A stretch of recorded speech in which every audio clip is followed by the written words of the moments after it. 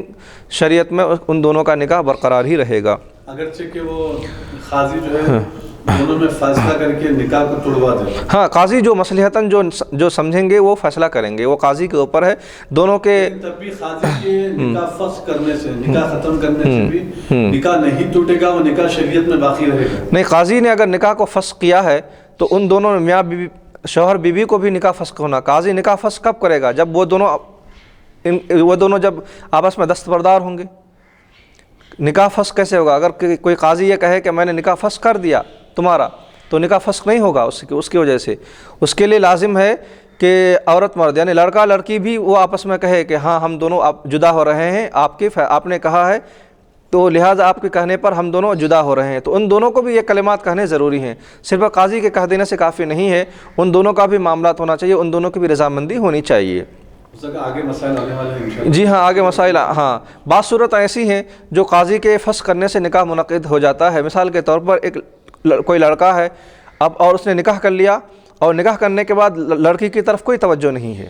نہ نفقہ دے رہا ہے، نہ خرچہ دے رہا ہے، نہ اپنے پاس بلا رہا ہے، اپنی دنیا میں وہ مست ہے، لیکن لڑکی اسی طرح سے زندگی گزار رہی ہے اسی انتظار میں۔ تو اب لڑکی کے لیے نہ تو وہ طلاق دے رہا ہے، نہ تو لڑکی کو وہ نان و نفقہ دے رہا ہے، خرچہ دے رہا ہے۔ تو ایسی صورت میں بتایا گیا کہ مسلک مالکیہ میں ایسی صورت میں یا مسلک شوافیہ میں یہ طریقہ ہے کہ قاضی ان دونوں کا نکاح فسخ کر دے۔ یہ ایک اہم مسئلہ ہے حالات حاضرہ میں، کیونکہ آپ بھی دیکھ رہے ہیں، ہم بھی دیکھ رہے ہیں کہ آج کے زمانے میں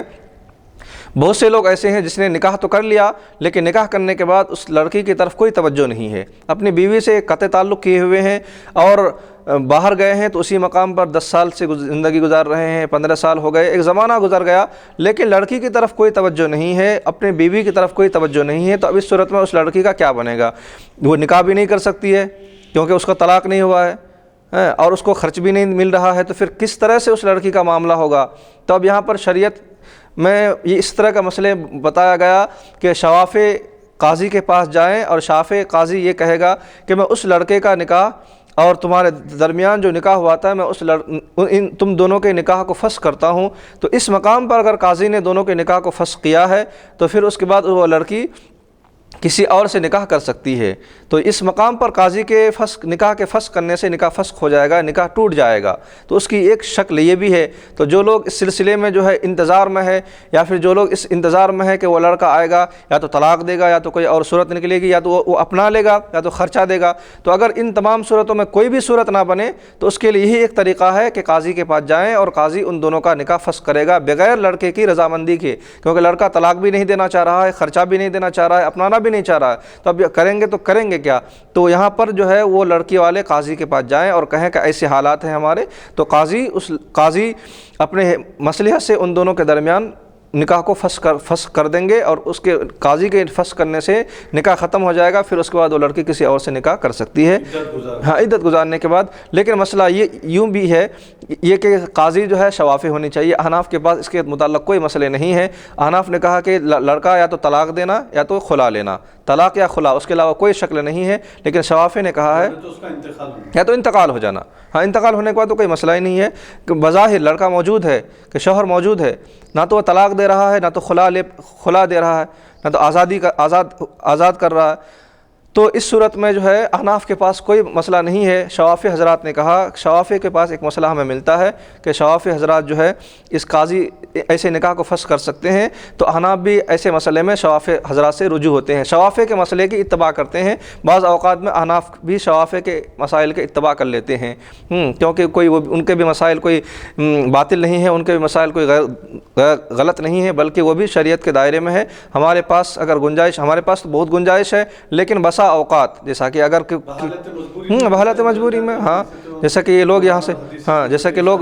حج و عمرہ کے لیے جاتے ہیں، وہاں کا امام شافعی ہوتے ہیں تو ان کے پیچھے اقتداء کرتے ہیں، لیکن عام حالت میں شافعی کے پیچھے اقتداء کرنا بہتر نہیں ہے۔ شافعی امام کے اقتداء میں نماز پڑھنا بہتر نہیں ہے، کیونکہ ان کے مسائل الگ ہیں، ہمارے مسائل الگ ہیں۔ تو لیکن جب حج و عمرہ کے لیے جاتے ہیں وہاں پر ہم شافعی امام کی اتباع کرتے ہیں، اقتداء کرتے ہیں۔ تو بعض اوقات دیگر ائمہ کے بھی مسائل کا مسائل کو اخذ کیا جائے گا، ان کے مسلک کو بھی اپنایا جائے گا، اس کے کوئی قباحت کوئی حرج نہیں ہے۔ لیکن صاحب کیا آپ کے موجودہ زمانے میں یہاں پر اسلامی حکومت نہیں ہے؟ جی ہاں، اسلامی مملکت نہیں ہے، تو اب یہ جو ہمارے پاس جو قاضیوں کو حکومت کی طرف سے جی ہاں، جو مسلمان قاضی ہی کو جو ہے مقرر کیا گیا ہے جی حکومت ہند نے، یہاں کی گورنمنٹ مسلم نہیں ہے، غیر مسلم ہے، نان مسلم گورنمنٹ ہے، لیکن قاضیوں کو مقرر کیا ہے وہ مسلمان ہیں، جی ہاں، تو کیا مسلمان قاضیوں کے پاس جبکہ اسلامی گورنمنٹ، اسلامی مملکت، اسلامی حکومت نہیں ہے، تو کیا یہ عام قاضیوں کو بھی اس کا اختیار؟ نہیں، عام قاضی کو نہیں ہے اس کا اختیار، ایک ہے شرعی عدالت، عدالت شرعیہ۔ ہاں البتہ عدالت میں قاضی مسلمان اگر ہو، جی ہاں، ہاں نان مسلم گورنمنٹ جی ہاں، جی ہاں، عدالت ہو، کورٹ ہو، اور وہ کورٹ میں اگر قاضی مسلمان ہو جی ہاں، اور وہ مسلمان قاضی جو ہے نکاح کو فسخ کر دے، توڑ دے، تو بھی وہ جی ہاں، ابھی حیدرآباد کے ہائی کورٹ میں ایک مسئلہ اسی طرح سے ہوا تھا کہ شوہر بیوی کے درمیان جج نے ان دونوں کے درمیان جدائی کر دی تھی، تو یہ مسئلہ جو ہے جامعہ نظامیہ کے مفتی صاحب کے پاس پہنچا، تو جامعہ نظامیہ کے مفتی صاحب نے فرمایا، تحریر دی کہ قاضی کے یعنی جج کے فسخ کرنے سے نکاح فسخ نہیں ہوا۔ اس کے بعد وہ لوگ رجوع ہوئے کہ بھائی کورٹ کی بات جو ہے ہمارے مفتیان اکرام نہیں مان رہے ہیں، پھر کیسا ہوگا مسئلہ؟ تو مفتی صاحب نے یہ فرمایا کہ ہمارے مسئلے میں اسلام میں یہ جائز نہیں ہے کہ غیر مسلم قاضی یعنی غیر مسلم جج فیصلہ کرے، اگر یہ فیصلہ اگر کوئی مسلمان جج کرتا یا یہ فیصلہ اگر کوئی مسلمان قاضی کرتا تو یہ فیصلہ صحیح ہو جاتا، یعنی کورٹ کے اندر یا پھر کوئی عدالت شرعیہ میں وہ تحریر کروا لے، تحریر کروانے کے بعد وہ کورٹ کی کارروائی کرے، لیکن عدالت شریعہ کون سی عدالت شریعہ؟ عدالت شرعیہ سے مراد یہ ہے کہ جو گورنمنٹ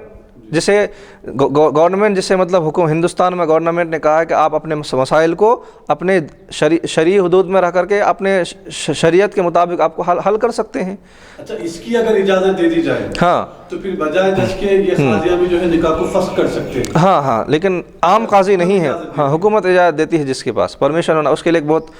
لیے ایک بہت بڑی جماعت ہے، اس کے لیے ایک بڑے مسائل ہوتے ہیں، اس کے لیے بے شمار لوگ کام کرتے ہیں، اس میں ایک صدر ہوتے ہیں، ایک باضابطہ طور پر ایک ادارہ ہے، وہ اس ادارے میں جو بڑے مفتی ہیں وہی اس مسئلے کی نوعیت کو لے کر کے کام کرتے ہیں، کوئی چلتے پھرتے کوئی شخص اس چیز کو فسخ نہیں کر سکتا کہ میں بھی قاضی ہوں میں بھی فسخ کر دیتا ہوں، ایسا نہیں ہو سکتا۔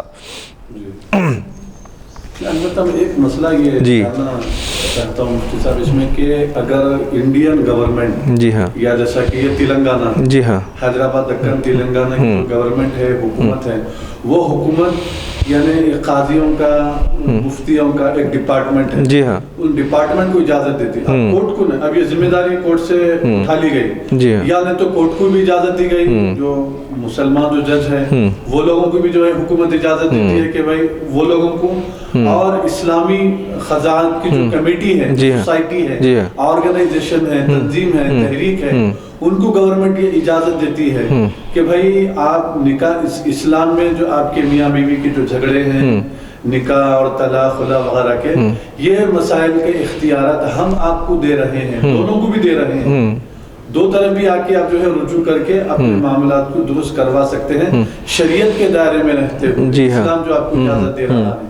تب دونوں بھی اگر نکاح جو ہے اگر توڑ دیتے ہیں فسخ کرتے ہیں تو کیا وہ ٹوٹ جائے گا؟ جی ہاں، اگر حکومت نے سب سے پہلی بات تو یہ ہے کہ شریعت کے معاملات میں حکومت کی مداخلت نہیں چلے گی، کیونکہ حکومت کے قوانین کے دنیاوی پیش نظر سے ہوتے ہیں۔ یہ کہہ رہی ہے کہ شریعت کے حدود میں رہتے ہوئے، جی ہاں شریعت اپنے شریع حدود، ہاں شریعت کی خلاف ورزی کرتے ہوئے، جی ہاں اگر شریعت کی خلاف ورزی کرتے ہو تو اسلامی اگر خلیفہ بھی ہو تو اس کی بھی بات ماننے کا حکم نہیں ہے، بس صحیح بات، یہ تو درکنار، یہ تو غیر نان مسلم، لیکن نان مسلم یہ بتا رہے ہیں کہ تمہارے شریعت کے دائرے میں رہتے ہو، جی ہاں شریعت کے حدود میں رہتے ہو، تمہاری شریعت کے مطابق ہم دونوں کو آرڈر دے رہے ہیں کہ دونوں بھی یعنی جو خزانت کی جو کمیٹی ہے، آرگنائزیشن ہے، تحریک ہے، تنظیم ہے، اور جو کورٹ میں جو مسلم جج ہے، جی ہاں تو دونوں کو اختیار دے رہی ہے کہ شریعت کے حدود میں رہتے ہوئے نکاح کو فسخ کرنا، خلا طلاق کے مسائل کے اختیارات ہم تم کو دے رہے ہیں، دائرہ شریعت میں رہتے ہیں۔ جی ہاں شریعت بالکل صحیح بات ہے، تو شریعت کے دائرے میں رہ کر کے کوئی بھی مسائل اگر پیش کیا جاتا ہے تو مسائل واقع ہو جاتے ہیں. یہ تو ذہن بھی اس کو قبول کر دیا، عام بات ہے. تو اگر حکومت نے کہہ دیا کہ آپ جو ہے اپنے مسائل کو اپنے معاملات میں رہ کر کے، شرعی حدود میں رہ کر کے اس کو طے کریں، تو مسئلے حل ہونا ہی ہے اس کو. ہاں، بعض مسائل ایسے ہوتے ہیں کہ جو شریعت جس چیز کو جس طرح سے کہتی ہے حکومت اس کے برخلاف کرتی ہے، تو یہ مسئلے جو ہے تھوڑے پیچیدے ہو جاتے ہیں. لیکن شرعی حدود میں رہ کر کے کیا گیا فیصلہ یہ درست ہے اور یہ واقع ہو جاتی ہے. اب اس کے بعد مسئلے کی نوعیت یوں ہے کہ کسی کی اگر گواہوں کے سامنے لڑکی کا تعین ضروری ہے، مع نام ولدیت، اگر نام نہ لے تو کہے فلاں بن فلاں کی لڑکی، فلاں بن فلاں کی بڑی یا چھوٹی یا منجھلی لڑکی کا نکاح تجھ سے کیا. وکیل کہے اپنی موکلہ کا نکاح تجھ سے کہا، یہ کافی نہیں ہے. اب اگر گواہوں کے سامنے یہ بات لڑکی کا تعین کرنا ضروری ہے کہ لڑکی کا نام لے، اس کے بعد لڑکی کے والد کا نام لے، اور یہ کہے کہ اگر نام نہ لیا گیا تو یہ کہے کہ فلاں بن فلاں کی فلاں لڑکی، فلاں شخص ہے، اس کے والد کا نام یہ ہے اور اس کی بڑی لڑکی کا نکاح تجھ سے کیا جا رہا ہے، یا اس کی منجھلی لڑکی کا تجھ سے نکاح کیا جا رہا ہے، یا اس سے چھوٹی لڑکی کا نکاح تجھ سے کیا جا رہا ہے. اگر صرف وکیل یہ کہے، وکیل اگر یہ کہے کہ میں نے اپنی موکلہ کا نکاح تجھ سے کر دیا، میں نے اپنی موکلہ کا نکاح تجھ سے کر دیا، تو اس سے نکاح درست نہیں ہوگا. کیونکہ اپنی موکلہ سے مراد کون ہے؟ آپ کے کتنے موکلہ ہیں؟ آپ کو کتنے لوگوں نے اجازت دیا؟ مجھے کیا پتا وہ کون ہے، کیونکہ یہاں پر مجہول ہے، بات ظاہر نہیں ہے، اس کو ظاہر ہونا ضروری ہے. تو وکیل کے لیے کہنا کہ میں نے اپنی موکلہ کا نکاح ان کی اجازت سے میں نے تجھ سے کر دیا، اس سے نکاح منعقد نہیں ہوگا. اس مقام پر لڑکی کا ذکر، لڑکی کے والد کا ذکر، اگر لڑکی کا نام ذکر عام طور پر ہندوستان میں لڑکیوں کا نام نہیں لیا جاتا ہے، تو لڑکی کا والد کا نام لے اور یہ کہے کہ فلاں کی بڑی لڑکی، فلاں بن فلاں کی بڑی لڑکی یا منجھلی لڑکی یا چھوٹی لڑکی. اگر نام لینے میں حرج بھی نہیں؟ ہاں، نام لینے میں کوئی حرج نہیں ہے، کیونکہ عام طور پر ہندوستان ہاں بہتر ہے، شریعت تو بتا رہی ہے کہ نام لے ان کا، لیکن لڑکی کے ساتھ ساتھ لڑکی کا والد کا نام لینا ضروری ہے، اور ساتھ ساتھ والد کے والد کا، یعنی مطلب لڑکی کے دادا کا نام لینا بھی چاہیے، بہتر ہے. ہاں، اگر وکیل نے موکلہ کے والد کا نام غلط لیا تو نکاح نہ ہوگا. موکلہ یعنی جس نے اس کو وکالت کے لیے ذمہ داری دی تھی، تو ان کے علاوہ ان کے والد کے جگہ کسی دوسرے کا نام لے لیا، غلطی سے اگر دوسرے والد کی جگہ غلطی سے کسی دوسرے کا نام آ گیا تو نکاح منعقد نہیں ہوگا. کیونکہ نکاح کے مسائل ایسے باریک ہوتے ہیں کہ اس میں ذرا برابر بھی غلطی بھی جو ہے، کیونکہ آپ جیسا کہ ابھی آپ سے کہا گیا کہ اگر کوئی غلطی سے بھی طلاق دے تو طلاق واقع ہو جائے گی، اسی طرح سے اگر وکیل نے موکلہ کے والد کا نام غلط لیا تو نکاح منعقد نہیں ہوگا. اگر لڑکی کا نام غلط لیا تو لڑکی کا نام غلط لیا لیکن اس میں تعین ہے تو اس سے نکاح ہو جائے گا. کسی کی 2 لڑکیاں ہیں، بڑی کا نکاح ہونا تھا، چھوٹی کا نام لے لیا تو چھوٹی کا نکاح ہوگا. لڑکی کے نام اگر غلط لینے سے اس میں کچھ مسئلے ہیں کہ لڑکی کی کسی کی 2 لڑکی ہے، بڑی کا نکاح ہونا تھا لیکن چھوٹی لڑکی کا نام لیا تو نکاح ہو جائے گا، لیکن کس سے نکاح ہوگا؟ چھوٹی سے نکاح ہوگا، کیونکہ نام کس کا لیا گیا ہے؟ چھوٹی کا لیا گیا ہے. تو مسئلے کو اچھی طرح ذہن میں رکھیں کہ اگر کسی کی 2 لڑکی ہے، 2 لڑکی میں سے بات چیت بڑی لڑکی کے متعلق ہوئی تھی، لیکن محفل عقد میں بڑی لڑکی کے نام کی بجائے چھوٹی لڑکی کا نام لیا جا رہا ہے اور یہ غلطی سے نام لیا جا رہا ہے، تو نکاح چھوٹی لڑکی سے ہی منعقد ہوگا، بڑی لڑکی سے منعقد نہیں ہوگا. کیونکہ محفل چھوٹی لڑکی سے ہوگا، بڑی لڑکی سے نہیں ہوگا، کیونکہ وہاں پر غلطی سے ہی کیوں نہ ہو نام چھوٹی لڑکی کا لیا جا رہا ہے. اللہ اکبر. اور بڑی لڑکی اور بڑی کا ذکر کر کے چھوٹی کا نام لیا تو نکاح ہی نہیں ہوگا. بڑی لڑکی کا ذکر کر کے غلطی سے اگر چھوٹی کا نام لیا تو یہاں پر نکاح ہی منعقد نہیں ہوگا. پہلی صورت میں نکاح منعقد ہوگا لیکن چھوٹی کے لیے ہوگا، لیکن دوسری صورت میں کہ بڑی کا ذکر کر کے چھوٹی کا نام لیا تو یہاں پر نکاح ہی منعقد نہیں ہوگا. لڑکے کے والد نے لڑکی کے باپ سے کہا تو اپنی لڑکی کا نکاح میرے لڑکے سے کر دے. اس نے کہا میں نے تیرے نکاح میں دیا. والد کا نکاح ہوا، والد کا نکاح نہ ہو کے لڑکا ہمیشہ کے لیے، لڑکی ہمیشہ کے لیے اس کے لیے حرام ہوگی، جو مسئلہ بیان کیا گیا اس سے پہلے. اسی طرح سے اگر گواہ ایسے ملک کے ہوں جو زبان نہ سمجھتے ہوں تو ایسے گواہوں کا سننا ہے کہ ایجاب و قبول کسے کہتے ہیں. غیر ملکی اجنبی اگر لوگوں کو گواہ بنائے جائے، غیر ملکی ہیں، الفاظ نہیں سمجھتے ہیں، تو اس کے لیے ان کی گواہی کے لیے شرط یہ ہے کہ وہ سب سے پہلے وہ اس چیز کو سمجھیں کہ یہ محفل عقد ہے، محفل ایجاب و قبول ہے، نکاح کے محفل ہے. سب سے پہلے وہ نکاح کے محفل کو سمجھیں، پھر اس کے بعد انہیں یہ بات معلوم ہو کہ یہ اس مقام پر شادی ہو رہی ہے اور ایجاب و قبول ہے. تو اگرچہ کہ الفاظ کو نہ سنیں، اگرچہ کہ الفاظ کو نہ سمجھے، معنی اور مطلب کو نہ سمجھے، لیکن اسے یہ بات معلوم ہے کہ یہ نکاح کی مجلس ہے، تو اس شخص کی گواہی سے بھی نکاح منعقد ہو جائے گی، اگرچہ کہ وہ الفاظ کو نہ سمجھتے ہوں. اگر قبول کے لیے ایسے الفاظ سنیں جس کے معنی نہ سمجھے جائیں پھر بھی نکاح منعقد ہو جائے گا۔ اسی طرح سے چلتے ہوئے سواری پر ایجاب و قبول ہو تو نکاح نہ ہوگا، کیونکہ نکاح کے لیے ایک ہی مجلس شرط ہے، مجلس ایک ہونا شرط ہے۔ اگر کوئی شخص مجلس بدلنے کا حکم ہے کہ اگر کوئی ایک شخص ایک مقام سے اٹھ کر دوسرے مقام پہ چلا گیا تو مجلس بدل گئی۔ تو چلتے ہوئے سواری پر، کیونکہ چلتے ہوئے سواری مجلس متحد مجلس نہیں ہے، مجلس ایک نہیں ہے بلکہ مجلس الگ الگ مجلس ہے، لہذا ایجاب و قبول نہیں ہوگا۔ لیکن اگر کشتی پر ہو تو نکاح منعقد ہو جائے گا، کشتی پر، کیونکہ کشتی ایک ہی مجلس ہے۔ اسی طرح سے چلتی ہوئی سواری پر جیسے نماز نہیں ہوتی ہے، کیونکہ مجلس ایک نہیں ہے، الگ الگ مجلس ہے، تو چلتی ہوئی سواری پر نہ نکاح درست ہے، لیکن کشتی پر جس طرح سے نماز درست ہے اسی طرح سے کشتی پر نکاح بھی درست ہے۔ رد المحتار نے اس مسئلے کو بیان کیا ہے۔ ایجاب کے بعد فوراً قبول کہنا شرط نہیں جبکہ مجلس نہ بدلی ہو۔ اب ایجاب کے بعد یعنی لڑکا یا لڑکی نے ایجاب کیا یا قبول کیا، اس کے بعد فوراً لڑکا نے ایجاب کیا تو لڑکی کو قبول کرنا ہے، تو فوراً اس نے قبول نہیں کیا، کچھ وقفے کے بعد اس نے قبول کیا تو بھی نکاح منعقد ہو جائے گا، لیکن شرط یہ ہے کہ مجلس نہ بدلی ہو۔ مجلس بدلنے کا مطلب یہ ہے کہ ایک ہی مجلس میں لڑکا نے کہا کہ میں نے تجھے قبول کی، میں نے اپنی نکاح میں تجھے لیا۔ اب لڑکی جو ہے اپنی جگہ سے کھڑی ہو گئی، کھڑی ہو کر چند قدم چل کر کے آنے کے بعد اس نے کہی کہ میں نے قبول کیا، تو اس سے نکاح منعقد نہیں ہوگا، کیونکہ لڑکی کا اس مقام سے کھڑا ہو جانا یہ مجلس بدلنے کے مترادف ہے۔ اسے کہا گیا کہ مجلس بدل گئی۔ اس کو یوں سمجھیے، مثال کے طور پر کوئی شخص کسی دکان پر گیا، دکان پر جانے کے بعد اس نے کسی چیز سے کہا کہ پین خریدنا ہے، اس نے دکان والے سے کہا کہ بھئی مجھے یہ پین خریدنا ہے، کتنے پیسے میں دینا؟ تو دکان والے نے کہا کہ یہ قلم 10 روپے میں دے رہا ہوں۔ اب اس کے بعد خریدار جو خریدنے کے لیے گیا تھا وہ شخص اس جگہ سے کھڑا ہو گیا، کھڑا ہو کر کے آگے تھوڑی دیر آگے دو چند قدم آگے یا پیچھے گیا، پھر وہ واپس آیا۔ واپس آنے کے بعد اس نے اگر دکان والے سے کہا کہ بھئی مجھے یہ پین خریدنا ہے، کتنے پیسے میں دے رہا ہوں؟ تو اگر وہ اس شخص کہے گا میں 12 روپے میں دے رہا ہوں تو اس شخص کو 12 روپے میں لینا ہوگا، 10 روپے میں نہیں، کیونکہ پہلی مرتبہ جو ایجاب ہوا تھا وہ ایجاب باطل ہو گیا۔ اس شخص کے چلے جانے کی وجہ سے مجلس بدل گئی۔ مجلس بدل جانے کی وجہ سے احکام بھی بدل جاتے ہیں۔ تو فوری طور پر اگر اس نے قبول نہ کیا، اگر اس میں مجلس نہ بدلی ہو تو نکاح منعقد ہے، لیکن مجلس اگر بدل جائے تو نکاح منعقد نہیں ہوگا۔ ایجاب کے بعد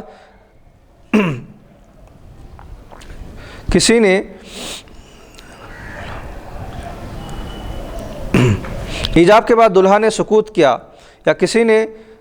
دہرایا اب قبول کیا تو نکاح منعقد ہو جائے گا۔ ایجاب کے بعد کچھ دیر تک خاموش رہے، اس کے بعد مجلس نہ بدلنے کی صورت میں خاموش رہا، تھوڑی دیر کے لیے خاموش رہا، لیکن یہ خاموش رہنا بہتر نہیں ہے۔ قاضی کے الفاظ جو ہی ختم ہو ان کے ختم ہونے کے ساتھ ساتھ فوراً جو ہے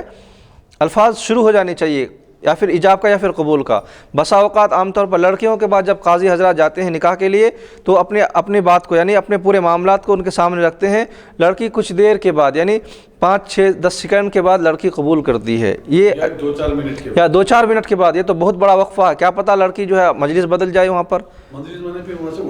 اٹھنا نہیں ہو، اٹھ گئی تو مجلس بدل گئی، اٹھنے کے بعد اگر وہ آ کر کے قبول کی تو پھر نکاح منعقد نہیں ہوا کیونکہ مجلس بدل گئی۔ تو بہتر ہے کہ فوراً کلمات وہ فوراً کہے، کہ جو ہی قاضی کے الفاظ ختم ہو ان کلمات کے ختم ہونے کے ساتھ ساتھ فوری طور پر لڑکی بھی کہے کہ ہاں میں نے قبول کیا وغیرہ الفاظ کہے۔ اگر تاخیر ہو جاتی ہے، دیر ہو جاتی ہے، لڑکی اگر قبول کرنے میں یا ایجاب میں دیری کرتی ہے تو قاضی پر لازم ہے کہ قاضی ان الفاظ کو پھر دوبارہ کہے، یعنی وہ تمام جو پروسیس ہیں، جو تمام جو بات کہنے ہیں کہ فلاں کا بیٹا، فلاں کا مہر، فلاں کی گواہی سے، ان کلمات کو اگر لڑکی ایجاب یا قبول کرنے میں تاخیر کرتی ہے تو قاضی کو پر لازم ہے کہ ان الفاظ کو دوبارہ کہے، پھر دوبارہ جو ہی ان کے الفاظ ختم ہو لڑکی فوراً قبول کرے، فوراً قبول کے الفاظ کہے۔ اگر لڑکی تاخیر کر رہی ہے تو ان کو سمجھایا جائے کہ میں جو ہی اپنے کلمات کو ختم کر رہا ہوں فوری طور پر تم پر لازم ہے کہ تم کہہ دینا کہ میں نے قبول کیا۔ اگر لڑکی تاخیر کرے تو کلمات کا اعادہ ہوگا، قاضی پورے کلمات کا اعادہ کریں گے، تو یہ بہتر ہے۔ اگر مجلس بدل جائے، کیونکہ اگر لڑکی کھڑی ہو گئی وغیرہ تو یہ الفاظ معلوم نہیں رہتے ہیں قاضی کو، تو عام طور پر تو ان کے لیے لازم ہے کہ وہ فوری طور پر ان الفاظ کا ادا ہونا ضروری ہے، کیا پتہ کہ مجلس بدل جائے۔ اگر مجلس بدل گئی تو نکاح منعقد نہیں ہوگا۔ لڑکی بالغہ ہے تو اس کا منعقد مقرر نہیں ہوگا، نکاح نہیں ہوگا۔ لڑکی بالغہ ہے تو اس کا اپنی رضا ہونا شرط ہے، ولی کی کو اجازت نہیں کہ بغیر اجازت کسی سے نکاح کر دے۔ اب اس مقام پر جو ذکر کیا جا رہا ہے، ولایت کا مسئلہ ذکر کیا جا رہا ہے، کیا ولی کی اجازت کے بغیر نکاح منعقد ہوگا یا نکاح منعقد نہیں ہوگا؟ اور یہ اس زمانے کا سب سے اہم، یہ جو ہے آج کے دور کا سب سے بڑا ایجنڈا کہیں اس کو، کہ عام طور پر اگر کوئی لڑکی بغیر والد کے یا بھائی کے یا دادا کے اجازت کے یا چاچا کی اجازت کے بغیر نکاح کر رہی ہے تو کیا اس کا نکاح منعقد ہوگا یا نہیں ہوگا؟ اس سلسلے میں اب مسئلے بیان کیے جا رہے ہیں۔ تو مختصراً چند الفاظ، چند کلمات کے ذریعے سے ان کو ذہن نشی کریں کہ لڑکی اگر بالغہ ہے تو اس کا نکاح اس کی رضامندی شرط ہے۔ والد اسی طرح سے والد اس کو زبردستی بھی نکاح کے لیے تیار نہیں کر سکتا، لڑکی کی اجازت شرط ہے، لڑکی کی اجازت ضروری ہے کہ والد لڑکی کو پوچھے بغیر اس کا نکاح کسی اور سے مقرر نہیں کر سکتا۔ اگر لڑکی نے انکار کر دیا تو اگر کسی مقام پر لڑکی کے والد نے اس کے نکاح کے متعلق بات چیت کر چکا ہے، اس کے بعد لڑکی کو پتہ چلا کہ میرا نکاح فلاں شخص سے میرے والد نے طے کر دیا ہے، اب یہ نکاح موقوف رہے گا لڑکی کی رضامندی پر۔ لڑکی کے اگر قبول کیا ہے تو نکاح منعقد ہوگا، اگر لڑکی کی نے انکار کر دیا تو نکاح منعقد نہیں ہوگا۔ تو والد کے لیے بھی ضروری ہے کہ لڑکی کو رضا کر لیں کس کے لیے نکاح کرنی ہے۔ اسی طرح سے ولی کی اجازت نہیں، کوئی کہ بغیر اجازت نہیں، لڑکی کی اجازت کے بغیر اس کا نکاح کرا دے۔ یعنی والدین کو چاہیے کہ لڑکی سے جہاں پر راضی ہو وہیں پر اس کا نکاح اور شادی کرنا چاہیے ان کی۔ اگر لڑکی راضی نہیں ہے اور جبرن کا نکاح نہیں ہوگا نکاح، تو شریعت ایسا کرنے سے سخت منع کرتی ہے۔ لڑکی کی اجازت کے بغیر والدین مجبور کر کے لڑکی کو کسی دوسری جگہ نکاح کے لیے متعین نہیں کر سکتا۔ ہاں اگر لڑکی قبول کر رہی تو نکاح تو ہو جائے گا، لیکن لڑکی نے اگرچہ کہ دل سے اگر اسے پسند نہیں ہے، لیکن زبان کا اعتبار ہے، اگر لڑکی کو پسند نہیں ہے تو لڑکی کو چاہیے کہ وہ قبول نہ کریں۔ اگر اسے جبراً کہ میرے والد نے کرا دیا، یہ الفاظ نہیں چلتے ہیں شریعت میں کہ میرے والد نے زبردستی میری شادی فلاں جگہ کر دی، میرے بھائی نے میری شادی فلاں جگہ کر دی، ایسے الفاظ شریعت میں قابل قبول نہیں ہیں۔ کوئی شریعت میں کوئی زبردستی ہے ہی نہیں، شریعت میں جب ہی نہیں کر، تم نے زبان سے اقرار کیا، اس کا مطلب یہ ہے کہ تم راضی تھے۔ اس کے بعد یہ کہنا کہ میرے بھائی یا میرے والد میرے سرپرست نے نکاح کرا دیا، یہ سب بہانے بازی ہے اور یہ سب کوئی عذر قابل قبول نہیں ہے، ایسے عذر شریعت میں قابل قبول نہیں ہے۔ اس کے بعد ولایت کے متعلق جو مسئلے ہیں تو ہاں البتہ احناف وغیرہ کے شواف حضرات کے پاس نکاح کے لیے ولی کی اجازت شرط نہیں ہے۔ ہاں شوافے کے پاس ولی کی اجازت شرط نہیں ہے بغیر ہاں ایک مسئلے کی نوعیت یوں ہے، البتہ شافعی مسلک میں مفتی صاحب کے شافعی مسلک میں مسئلے کی نوعیت کو آپ اس طرح سمجھیں کہ اگر کسی لڑکی نے نکاح کی، اب اس کے والد کی رضامندی ہے یا نہیں ہے، اگر اس کے والد رضامند نہیں ہے تو شوافے کے مطابق نکاح منعقد نہیں ہوگا، ٹھیک ہے۔ احناف کے نزدیک منعقد ہو جائے گا، لیکن اس میں ایک شرط ہے، اس میں ایک بحث ہے کہ لڑکی نے کفو کا خیال کیا ہے یا نہیں کیا ہے۔ اگر لڑکی نے کفو کا خیال رکھا ہے تو نکاح منعقد ہے، اگر کفو کا خیال نہیں ہے تو سرپرست کو اجازت ہے کہ سرپرست ان دونوں کے نکاح کو فسخ کرا دے، چاہے تو توڑ سکتے ہیں اس کو باقی بھی رکھ سکتے ہیں۔ ولی پر یہ موقف رہے گا کہ کفو کے مسائل آنے والے ہیں، کفو نسب میں ہے، دینداری میں ہے اور کیا مال میں ہے۔ کفو تین چیزوں میں ہے، نسب میں اور مالداری میں اور اخلاق میں۔ ایک بہت ہی نیک پاک صاف لڑکی ہے، صاف مطلب صالح لڑکی ہے، اور لڑکا جو ہے فاسق و فاجر ہے، تو ان دونوں کا کفو نہیں ہے، دونوں کے کفو نہیں ہے۔ ان دونوں کے اگر ان دونوں نے شادی کر لیا ہے تو ان کے سرپرست کو اجازت ہے۔ شواف مسلک کے تحت تو یہ شادی ہوگی نہیں، کیونکہ بغیر سرپرست کی رضامندی کے یہ نکاح منعقد کیا گیا ہے۔ لیکن احناف یہ کہتے ہیں کہ نکاح تو منعقد ہے، لیکن نکاح ہو جائے گا، لیکن سرپرست پر یہ چیز موقوف رہے کہ سرپرست چاہے تو ان دونوں کو کیا کریں، جدا کر دیں، ان دونوں کو الگ کر سکتے ہیں، کیونکہ نکاح کفو نہ ہونے کی وجہ سے مسائل بڑھ جاتے ہیں۔ اسی طرح سے ایک اعلیٰ نسب ہے، ایک نچلے نسب کے ہیں، برابر کفو نہیں ہو سکتے ہیں، کیونکہ نسب میں کفو ہے۔ مثال کے طور پر ایک خاک روب ہے، خاک روب کا مطلب کہ مٹی اٹھانے والے، یعنی بیت الخلاء وغیرہ صاف کرنے والے ہیں۔ عام طور پر مسلمان تو نہیں ہوتے اس میں، لیکن اگر ایسا ہے، اور اسی طرح سے ایک سونار ہے، سونار کا کام کرنے والا ہے، تو وہ دونوں کفو نہیں ہو سکتے ہیں۔ تو کفو کے مسائل آگے انشاءاللہ بیان کیے جا رہے ہیں. تو نسب ہے اصل. ہاں نسب اصل ہے، نسب ہے. اگر لڑکا اس کے برابر ہے یا خاندان میں اس سے اونچا ہے، ہاں تو یہ چیز بنیاد ہے. بنیاد ہے نسب میں، دینداری میں اور اموال میں. اموال کا مطلب یہ ہے کہ لڑکا جو ہے، لڑکی اچھے کھاتے پیتے گھرانے سے آئی اور لڑکا بالکل مجبور ہے کہ بہت مشکل سے بالکل گزر بسر کر رہا ہے، تو اس کے لیے یہ کفو نہیں ہو پائے گا. کیونکہ لڑکی جو چیز اپنے گھر میں عام طور پر استعمال کرتی ہے وہ کھا پی کر کے آئی ہے، لڑکے پر بھی ضروری ہے کہ اس کو اسی حساب سے ان کو رکھیں ہیں. تو کم سے کم اتنی گنجائش ہو، کفو سے مراد، مال سے مراد کے لڑکے کے لیے اتنی گنجائش ہو کہ اس کو مہر دے سکے یا پھر اس کو نان نفقہ دو وقت آسانی سے دے سکے، آرام سے دے سکیں،